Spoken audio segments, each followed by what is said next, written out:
Hey, what's up, folks? You're hanging out with Hero Lair again. 3/4 of the MeatHead crew is here. My name is Dan. Simon, we got Mario. And with all the room in the world, big Sean Sims. Oh, yeah. Yeah, he does. Show off all those gains, man.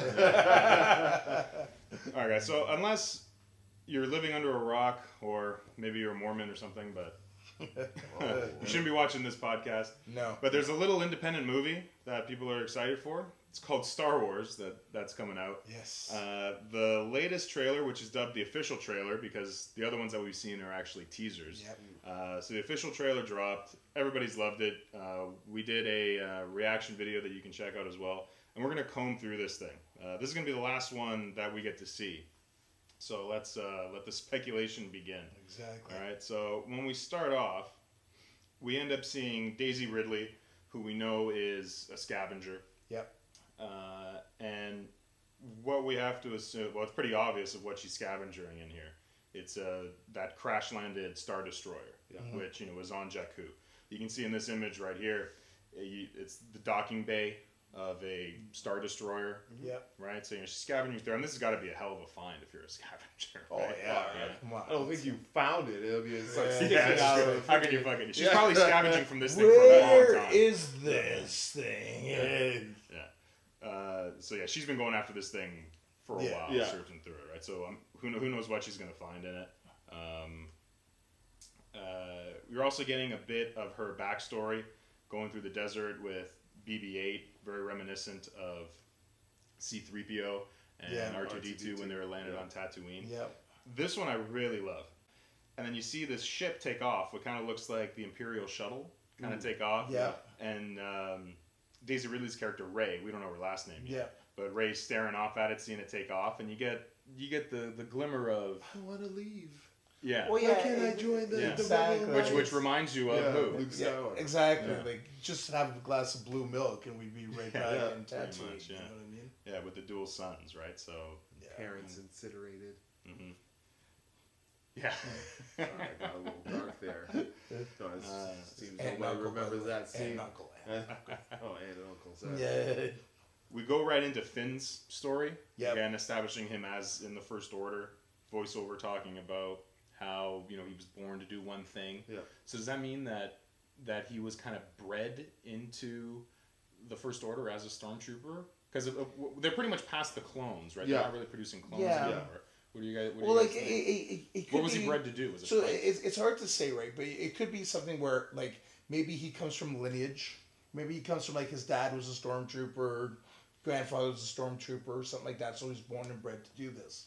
Could be something along those lines. But like, to me, the fact that we're getting a stormtrooper's perspective is amazing in the first place, because so many times, like, you've had, like, they kind of wrote them off as clones in the first one, in episode 2 and 3, and like, you never get a feeling of who the troopers are in any of the original trilogy. You're finally getting his perspective, because, like, here's, like, they're like the unknown soldier, or here's a soldier kind of breaking away from the uniform and doing it. So yeah, there's so much in that, and they allude to it too. Remember how Skywalker on Tatooine in episode 4 wanted to join and go to the Academy. The Academy was part of the Empire. The Empire at the time. He would have been flying a TIE fighter. He would have been a TIE fighter. He would have been either a TIE fighter operator or a stormtrooper.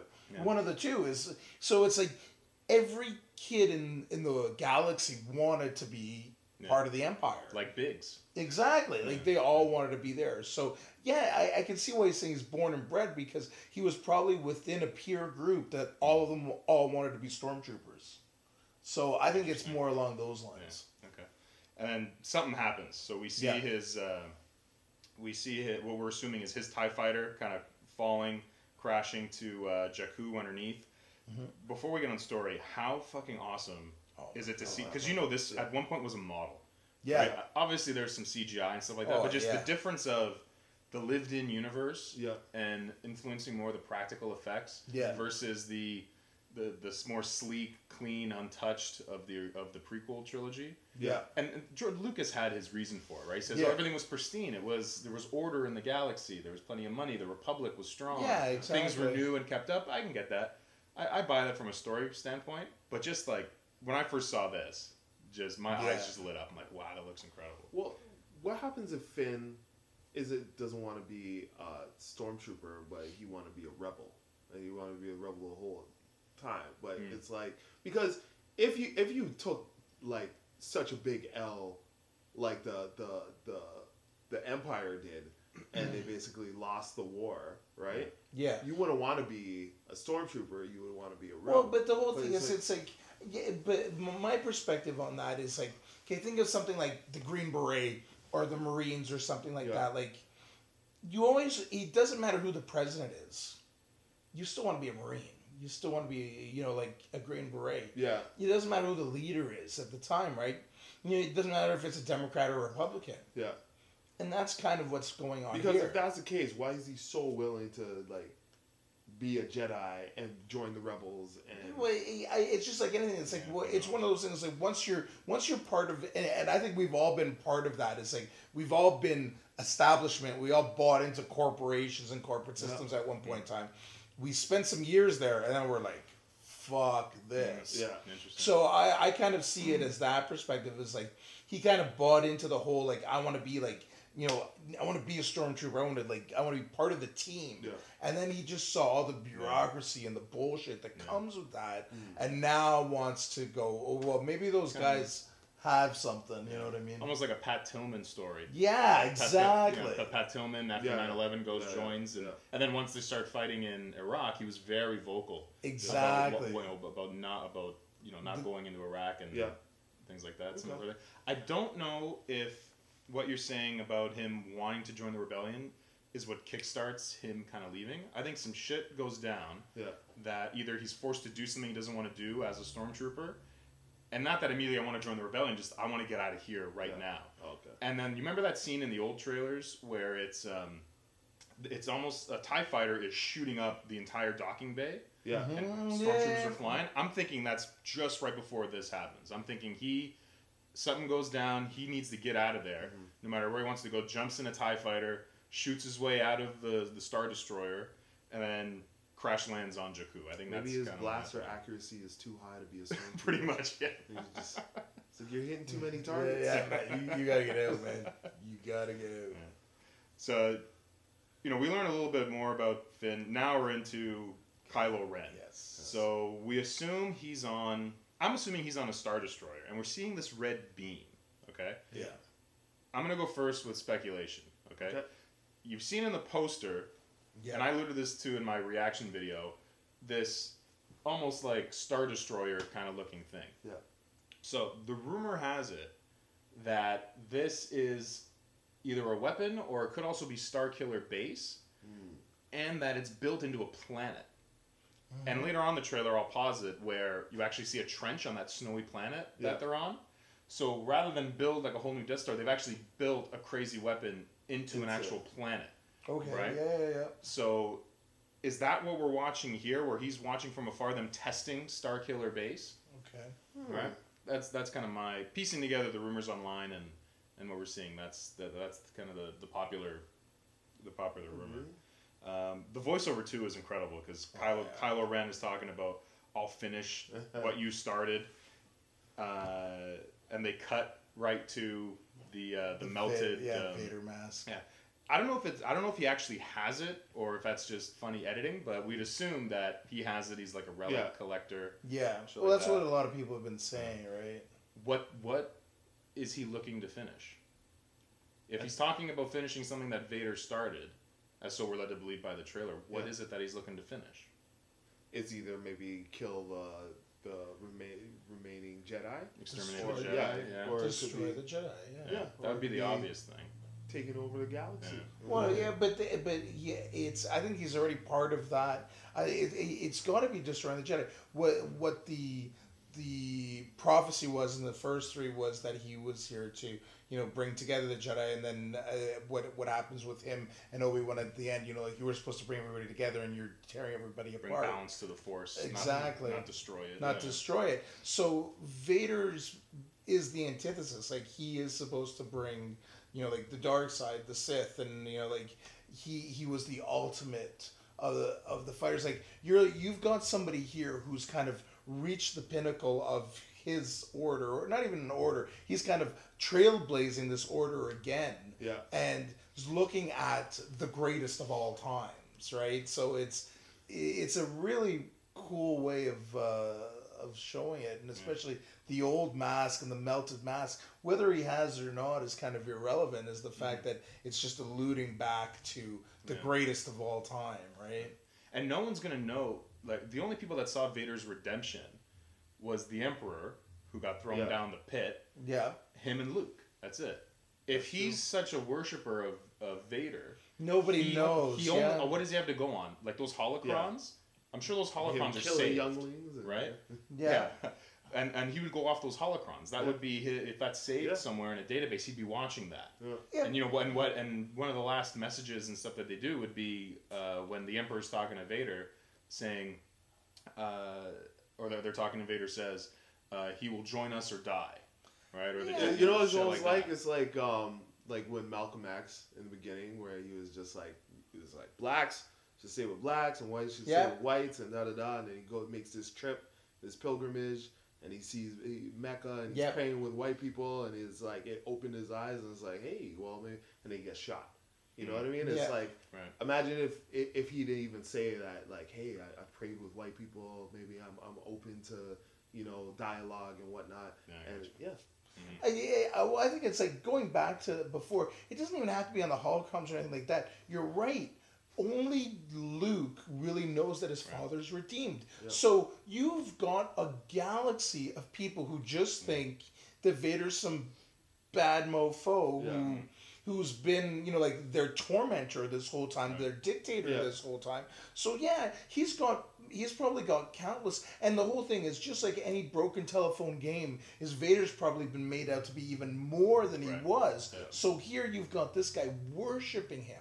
So I don't even think there has to be any of those holocrons or anything. He's just going off of legend. He's just going off of legend, and that's where it really seems like if he either has the relic. And being a relic collector, if you're going off of legend and lore, sometimes you remember things a lot better than they actually were. Mm-hmm. So he wants to kind of fulfill that and change that. Yeah. That's where I think it's coming from. Yeah.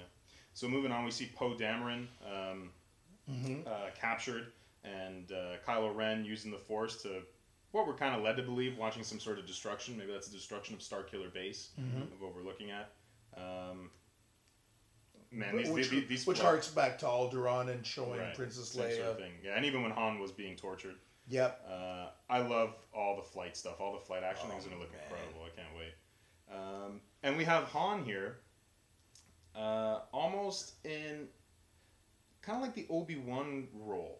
Remember, like, in A New Hope, Obi-Wan kind of handled, like, the exposition. Yeah. Like, this is a lightsaber. It was used by the Jedi Order. Yeah. Like, he kind of, in that one scene, he kind of gives you everything you need to know about the universe. Yeah. I can see, Han is definitely that for Finn and Rey. Mm-hmm. And I can see that him being that for the audience as well. Like, we're going to be on board with him. He's going to fill us in on the last 30 years of whatever the hell happened. Well, but that also just goes back to what we were just talking about Kylo Ren, is, like, obviously, because he's not filling in. He's actually just saying it's all true. Right. So it's a little bit different than that. He's not explaining anything. He's verifying. So it's a little bit different. So there's obviously rumors going around, and there's obviously been some type of, whether you want to call it a small dark age, or something that.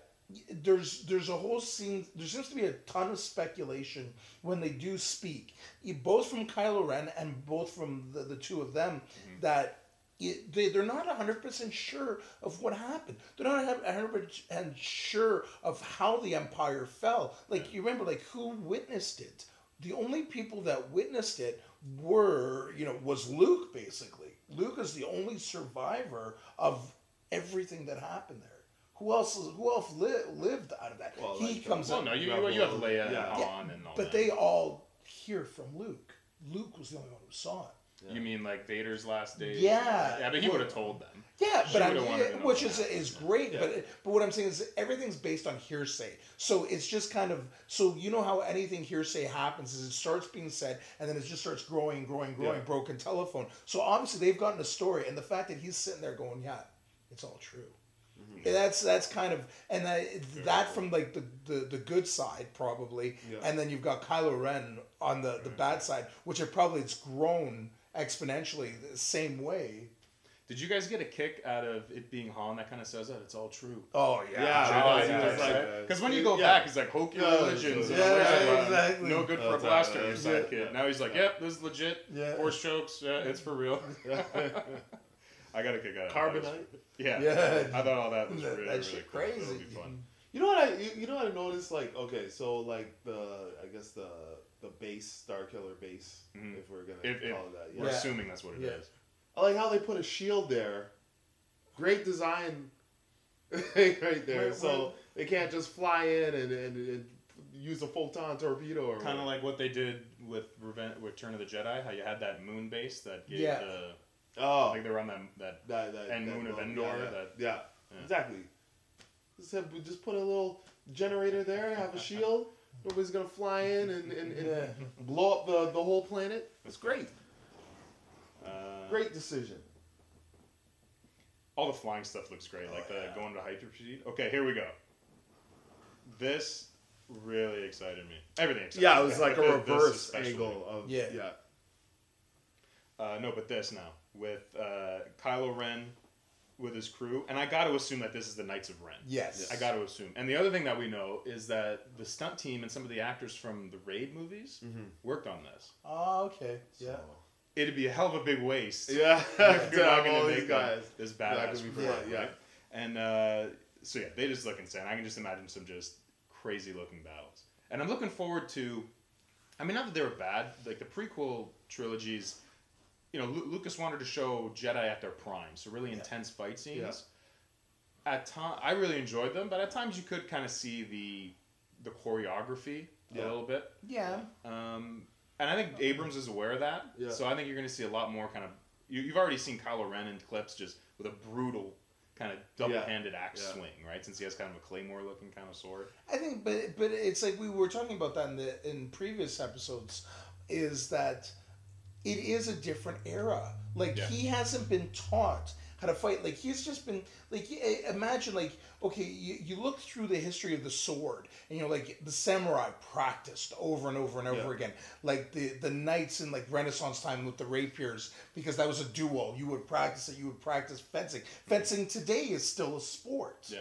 You know what I mean? And there's a lot of practice. There is none of that with that. Like, and remember, this is after a certain dark age. There is like nothing happened. He has just found, basically, he's excavated and found a sword. Yeah, and you know what I mean. Like that hasn't been around forever. So he's picking this up and he's just throwing it around like it's a brand new thing to him. Well, hopefully like everybody has their own style and whatnot, and you know, like cool. Depending on like what race you are, what planet, you know, because I mean, you know, one planet might be more athletic than the other, and then maybe that's why they have the raid team. Yeah. And he's the only one showing a lightsaber. I don't know if any of them else have it. If they just have other, like they have kind of blasters on their side. Who knows what they have? But I'm hoping that they're some serious fucking badasses. So if that's the Knights of Ren, I'm hoping for it. Yeah. Just the practical sets that you see this kind of raid on this planet. This is something great too. This little scene here, even just like the camera work. Yeah. You never saw camera work like that in the previous previous movies, right? It's the same Star Wars feel that we love. Yeah. But new modern cinematic kind of even like the perfect blend of the old and the new. Yeah. Right? Even like when they're doing that light jump, the light speed jump. Yeah. You know, usually the older Star Wars, you see the stars going like into streaks, and then you see them go off. Mm-hmm. But in that one, it was like a reverse. Like you see the streaks, and they're coming right at you. Mm-hmm. Yeah. Really cool. I mean, he had done that in Star Trek before too, J.J. Abrams. Yeah. I was looking at that too. But this is a cool scene. Poe Dameron and Finn kind of passing, kind of almost an acceptance. You ready, buddy? Yeah, almost like an acceptance, right? Like you can be my wingman anytime. This is like Yavin 4, like they're about to attack the Han Solo and Luke again archetypes. And I don't know if they're probably doing that all on purpose, is just showing where they match up. But they do completely match up to the archetype moments in the original trilogy. Mm. And another cool thing about this scene as well is that the voiceover is Han saying, as soon as they kind of get Finn on screen, it's the Jedi, right? That's what's playing over top of him, right? And we've already seen him with the lightsaber. So just really well paced, and this fighting action just looks incredible. Oh yeah, right. Okay, here. So here is this explosion here. This likely happens close to when Finn crash lands on Jakku, hooks up with Rey at some point. Yeah, I think this might be her speeder. You know that speeder that kind of looks like a chocolate, like a pudding pop, right? Might getting blown up. And now we see in the next scene we see Han leading Rey and Finn and BB-8 into some sort of temple. I think it's with these flags. Temple. And somewhere up here you see a flag with the Mandalorian symbol. Okay. Yeah. What is this temple, and where is he leading him to? Right. I got to assume, is it Luke? Is this where does he help him go find Luke for some reason? For some reason, it reminds me of I played this game, Star Wars Jedi Academy, and it kind of reminds me of the academy that you go to. The Jedi, when you in the forest or whatever. Yeah. So who knows what we're gonna find here, but I'm hoping it's Luke. And here's the scene. This is, again, we haven't seen anything of Luke at all in this trailer whatsoever. And this is the closest thing, this robotic hand touching R2, that any of us can kind of come up with that it might be Luke. Yeah. It seems obvious. It might be a red herring, though. It might be a little twist. Is that a lightsaber in the background? Or is it a blaster? Is it a blaster? I don't know. Let's see. Yeah, it's lasers. Yeah, it's a blaster. Yeah, there's some shit going down. Just caught it. So we don't know. Do you guys like that Luke's not in any of these trailers? Well, it's obviously it's a story point, or they're alluding to it being a story point. That does really seem like Luke, and it harkens back to it just seems like, okay, it's almost like you're seeing an old friend for the first time, and that's why he's putting his hand very caringly on R2, and that's how you would imagine it would be. He hasn't seen R2 in 30 years, right? And here's R2, and it's that would be the first thing that any of us would do to something that they used to love and who's helped them through so much. Yeah, it kind of reminds me of, I think we were talking about this before, when Luke and C-3PO are trying to get R2 back because he went to go see Obi-Wan for the first time, and the Sand People attack, and Obi-Wan saves them, and he sees R2-D2, and he gives him this look. And that's what it kind of reminds me of. It's they definitely seem to be positioning Luke in the Obi-Wan kind of role, the hermit. Yeah. J.J. Abrams is being asked the same questions that we're kind of asking. So his response was, "It's no accident that Luke isn't in these trailers. These are good questions to be asking. I can't wait for you to find out the answers." So he's saving it for just a pinnacle, iconic moment for all of us in the theater. To when we first see Luke, he's going to be a hell of a moment. Again, just these battles are going to seem so satisfying. Captain Phasma pulls up in here too. We don't know what this mission was, but we know they kicked ass. Yeah. Kylo Ren seems to be just vicious warrior. Okay, so let's take a look at this. Daisy Ridley crying over something. Now this has been analyzed a lot online. Yeah. Han dies. It could be because you see, it's a jacket, right? There's a jacket because there's a seam. And you're not sure who. Is that hair right there? And there is gray hair. So other people are thinking, is it Chewie that's kind of hurt? Yeah. She's obviously distraught over something that happens, right? So somebody needs to die. Somebody. Yeah. One of the original characters needs to die in this movie. Whoa, this isn't a fucking game. This is shit's going down. Yeah. It would be really impactful, right? Yeah. Harrison Ford always wanted Han Solo to die. Yeah, and since he's playing kind of like the Obi-Wan role. And remember that it's from an arc perspective, you've got him kind of finally, like you said, he's the one who you got a kick out of the fact that he was the one who finally admitted that there was a force. It's almost kind of fitting that he joins. Yeah, you know what I mean at the end of it. That's what you mean. Yeah, this is awesome. Just seeing Han and Chewie together in another shit show. BB-8 flying. Yeah, this we kind of know. BB-8 is in the X-wing of Poe. Yeah. I think a Lego toy kind of spoiled that. Yeah. That we know that he's in there. Yeah. But that'll be cool. I As can't an wait. I can't wait to see. droid, Yeah. BB-8 I think will be real fun. I mean, right? People already love him. We have no idea kind of his personality in the movie yet, but he's already so popular. He seems to be like more mischievous than R2. Yeah. Oh yeah. Okay, so this is on that ice planet that we're suspecting is where they built the Starkiller base into the planet. Yeah. And you see how there's this kind of trench in here, a deep trench. Yeah. That the X-wings are kind of flying right into. Very similar to the trenches and the attack on the Death Star, the original Death Star, the first one. So that could play into it. What's happening on this planet, that could be really entertaining. Just some really great action going on. Yeah. Just incredible. Our first glimpse at Princess Leia being consoled by Han. Normally the tough as nails. Yeah. Princess Leia, right? So is that a reuniting, or is that a? That looks like the same when Finn is saying, like, talking to that pilot, and that we were just talking about. Yeah. And it looks like, it's like almost like it's happening again. I know. Oh, yeah. Right.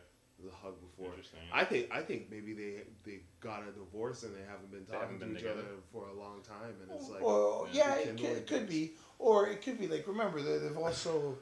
I just think it could be something where it's like, because they got to go back out again. You know what I mean? It's like, and it's like, here I am. You're like, oh, like she's probably thinking that these are retirement years, and here's my husband at like, like 70s going out. We're still fighting to fight. Like, really, do I have to go and put myself through this again? Right.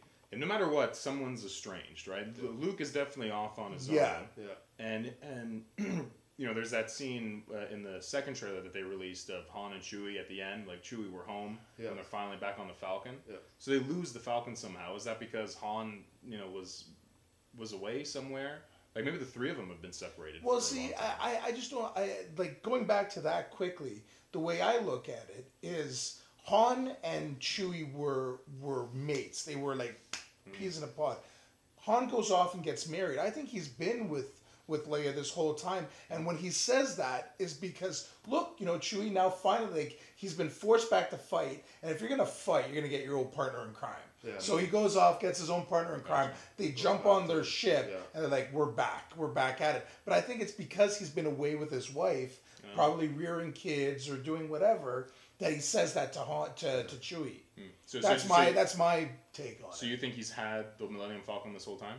I think it's existed, or they've known where it is. But what I think is that he hasn't had to use it. I basically think he's retired, living with Leia, like, and they probably had their kids. They're probably, or whatever they're doing, and now he's being forced back to fight. Because even though the Falcon looks kind of newer and like some attachments on it, it's been cleaned up. Yeah. It's been, you know what I mean. It looks like it's been, it's like his old hot rod's been kept in the garage all this time, or maybe he's been a politician. He could be a politician too. Yeah, politicking this whole time, and he's like he misses it. Yeah, that's a good point. Yeah. Then we go into Finn. Yeah, lightsaber at the ready. And Kylo Ren with no helmet coming at him, which is interesting because we see Adam Driver's long hair, so he has no helmet here. Oh, shit. So, what happens? This will be epic. And again, the snowy planet. So is this the same planet that the Starkiller base is built into? Really, really interesting stuff. Did you guys see?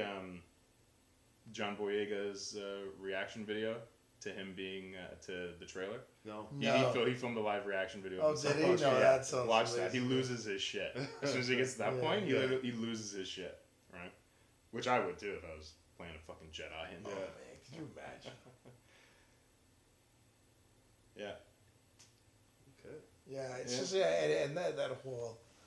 It still gives me goosebumps. Like, the fact that we've, lived up to this point where, you know, like we were around. Like I was born the year the first one came out. Like it was like it's amazing to see the arc that these stories have taken. Like they're absolutely, and it has become like our mythology. You know what I mean? Like it's based.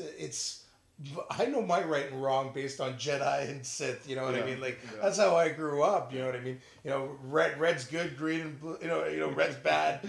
You know, like red and or green and blue are good. Like that's it's always been the thing. And it's funny how certain things like it have become almost epic in my mind to it. Like Darth Vader being so dark and the red lightsaber, like that always kind of. Like black and red to me are still kind of like hardcore colors, where like blue and green are all like earthly and like good colors. Like and did I know that? I can't say I knew any of this before Star Wars because I was born as Star Wars coming. So I learned this from Star Wars. Yeah. A lot of like the good and bad that I've learned as a child was basically, you know, like from Yoda. You know, like these were my archetypal characters. Yeah, right? You and the whole other generation. Yeah. So, yeah, it's exciting times. From here on out, we get a Star Wars movie a year. I know. Which is absolutely wild. And blows my mind. And this is gearing up, at least based on what we've seen, gearing up to be one of the best. Yeah. Oh, so let's hope so. Well, less than 2 months away, folks. We're getting there. All right, so moving on to some DC movie news. There's new Empire Magazine released some really cool covers from Suicide Squad. Yep.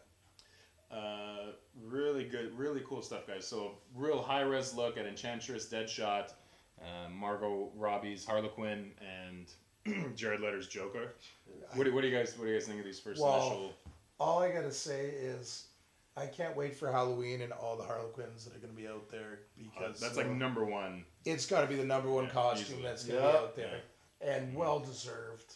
Like she's really captured that character as far as physicality goes. Oh fuck yeah. Like she really has captured it. And the little bit of what we've seen in the trailer. She's really the character. Oh yeah, if anyone was ever born to play a character, at least what we've seen so far, it's nuts. It's definitely like, you know, like Deadshot and what's the Enchantress. Girl? Enchantress. Yeah. Like even me as a DC guy really doesn't know much about them, so it's like it'll be cool to see what they come out. They both look pretty badass.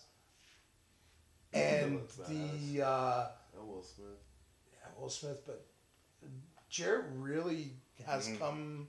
You know, like he's taken that role, man. An interesting interpretation. There's some other art here that really shows full length Joker. Oh, shit. And yeah, it's very different from what we've seen before. But why not, right? You need a new interpretation. You can't just do what's been done before. Yeah. Right. You need a new interpretation for a new. And it takes a little bit. He almost had, you know, there's been interpretations of Joker before where he has like the big back tattoos, like the Japanese tattoos. Yeah. Even in Dark Knight Returns, that kind of very, very well kept Joker in the suit, where you can see a bit of that with at least with the hair wise. Yeah. He's definitely glamorous. He's got Arkham on the pants. Nice. You know, he might be the most sadistic one that's out there. It's like a mix of things to me. Like, kind of reminds me of like a Clockwork Orange, Beetlejuice. I don't know.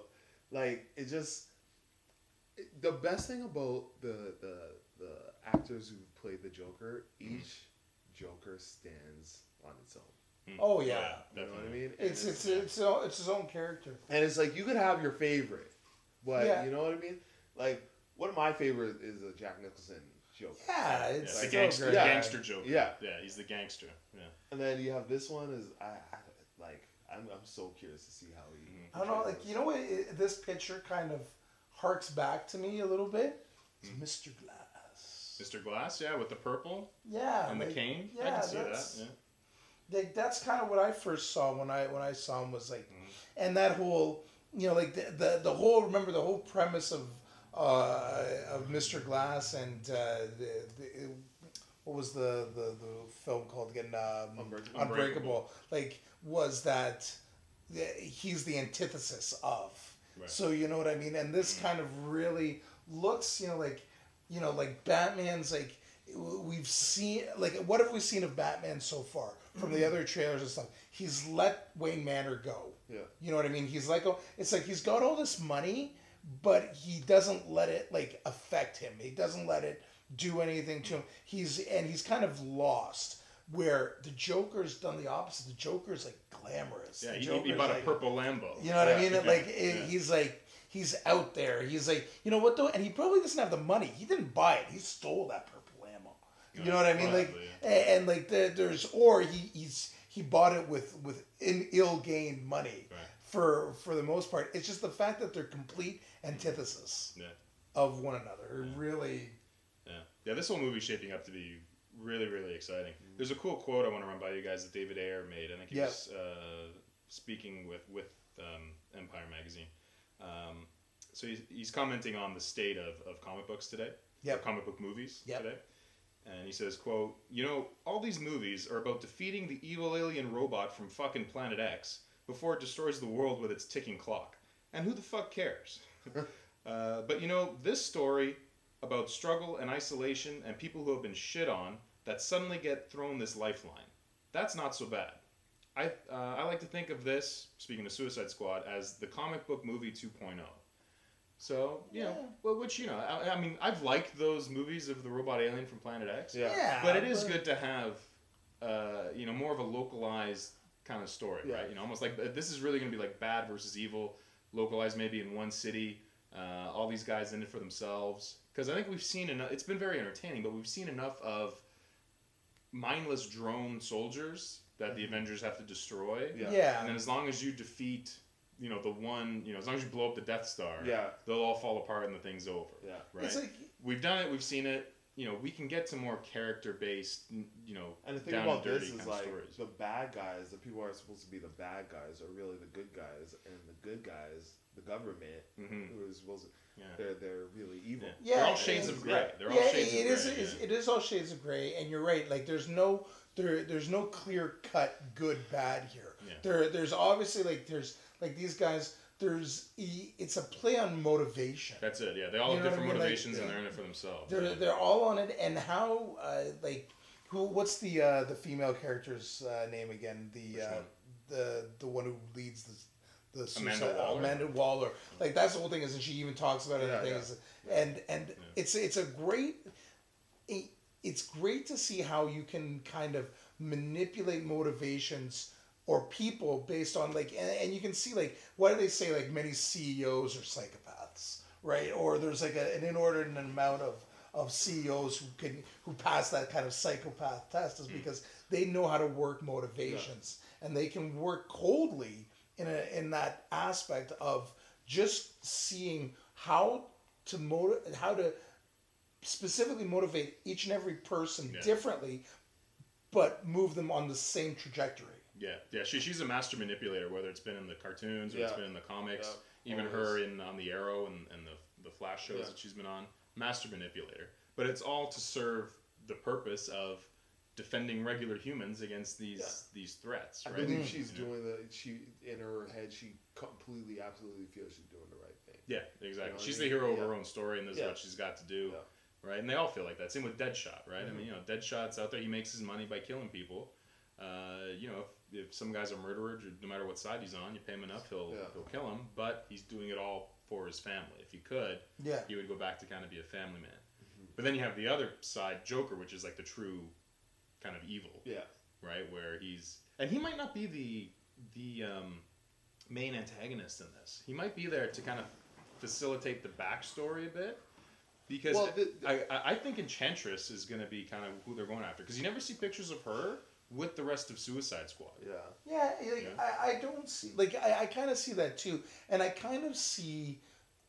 I see him playing a major role in this, but I don't see him being, again, the major antagonist, because he's Batman's major antagonist. It's almost he's here as like a side story, like we were talking about the Star Wars films and stuff that, and like you always knew, like even when we were watching like cartoons when we were growing up, like the droids and the Ewoks and stuff like that, you knew that Vader was there.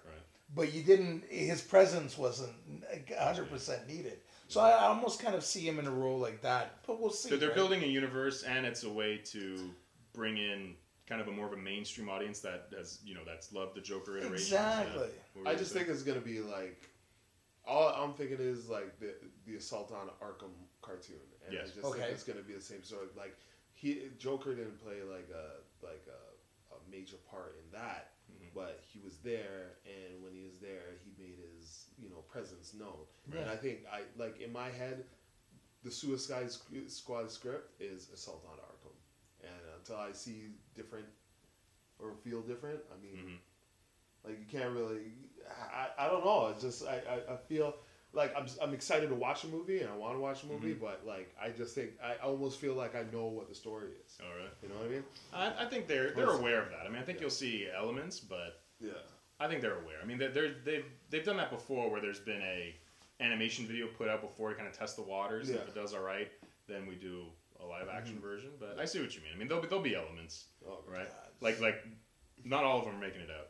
Okay, who dies? Oh, Slipknot. I'm not voting. No, my highest vote's for Slipknot too. Yeah. 100%. Well, okay, we've got a lot of. I think a lot of I think that. I really think that most of them, a lot of them will die. To be honest, you think so? I don't think that you're gonna have it's a Suicide Squad. If you're not, you wouldn't call something a Suicide Squad if most of them are gonna live.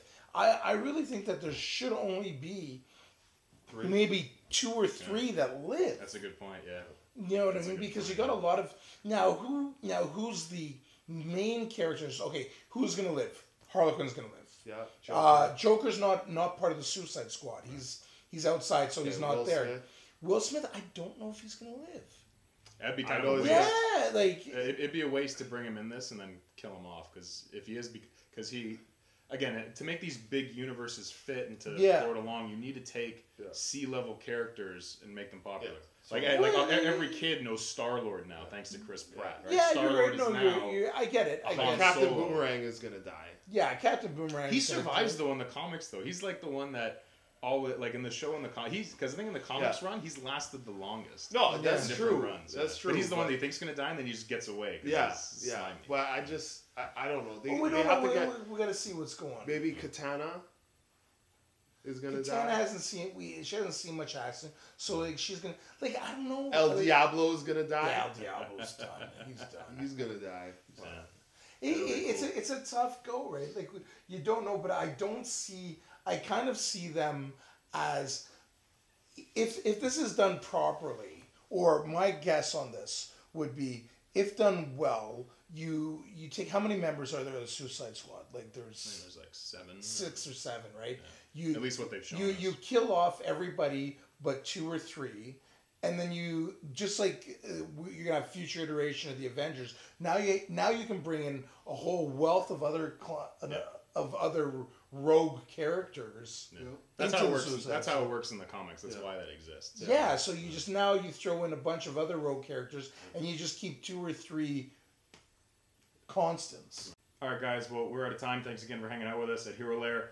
Don't forget to like this video and subscribe. Please help get us to 1,000 subscribers. That's our goal. You can also follow us on Twitter at the Hero Lair. Send us a question as well. Use the hashtag Hero Lair, or email us theherolair@gmail.com. We'd love to answer any questions you got on the show.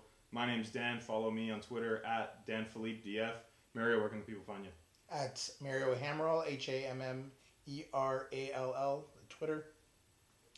At Big_Sims and Instagram Simplicity1. Thanks again, guys. We'll be back with you soon. Bye.